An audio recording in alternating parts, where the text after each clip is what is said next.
কিছু লাগবে কি? আর লাগবে না কিছু। বলেন না। হেঁটে রে সোজাই তো একটা বাইক লাগবে। ওই এই ব্যাপার, ও তো বলতি মোটরে বাইক নিয়ে চলে আসবে। বলতি মোটরে একটা তোর কেটিএম এনে দেবে। কি বাইক তোমার চাই বলো না? তোমার কি বাইক চাই বলো? আটিয়া। এই ব্যাপার, ও তো সামান্য ব্যাপার, বোমাদের ব্যাপার আছে। আর কিছু লাগবে কি? না না আর কিছু লাগবে না। বলেন না। বলছি আর লাগবে না। বলেন না, শুধু তুমি আর আমি এখানে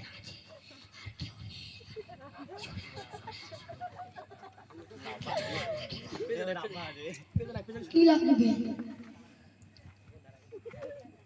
বলছি পানি খেতে বা ফিরে এই ব্যাপার, ফ্রিজ লাগবে? ও সামান্য ব্যাপার, বলতি মোস্তরে ফ্রিজ এনে দেবে। কি কি ফ্রিজ লাগবে, বড় না ছোট? বড়। ও কি কোম্পানি রাখি? হ্যাঁ তো সামান্য ব্যাপার, ওরা মনে বলে। বলেন আর কিছু লাগবে? না আর কিছু লাগবে না। মুরব্বী তুই চুল করছো কেন?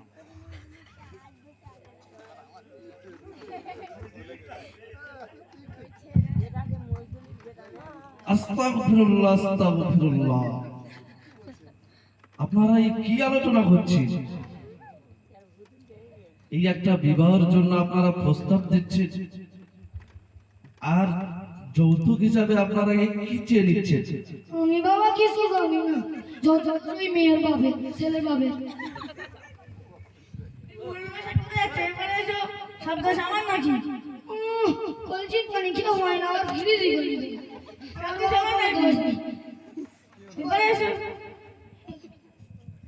বলেন। আস্তাগফিরুল্লাহ আস্তাগফিরুল্লাহ। আজকের সমাজ কোথায়?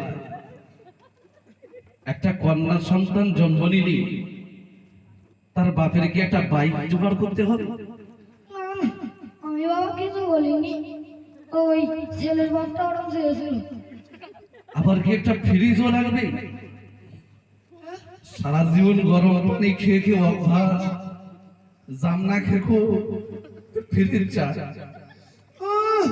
বলছি পানি খেয়ে হয় না, আমার একটা ফ্রিজ দেবে। ওর ছেলে হেঁটে হেঁটে স্কুলে আমার বাইক দেবে, কত আসে।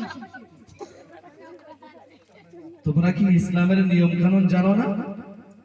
তোমরা ইসলামের ধর্মের মধ্যে নেই? ছেলের বাপ, তুমি কি মুসলমান না? হ্যাঁ তোমার ধর্মের নাম কি? মুসলমান। ইসলাম। ইসলাম। তুমি আল্লাহকে মানো?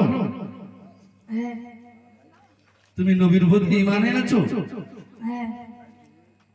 তাহলে তোমার এত বড় বড় দাড়ি, দাড়ি সাদা হয়ে গেল, বয়স হয়ে গেল, ছেলেকে বিবাহ দেবে, বাইক চেয়ে দিচ্ছ, খাড়াগদি চেয়ে দিচ্ছ, সাথে ফ্রিজও চেয়ে দিচ্ছ।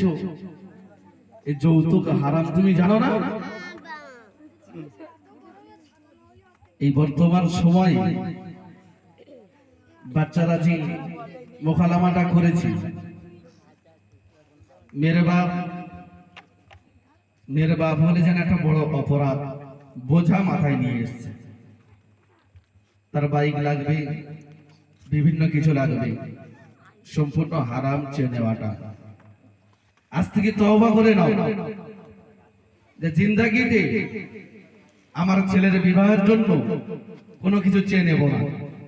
তওবা করো। আস্তাগফিরুল্লাহ।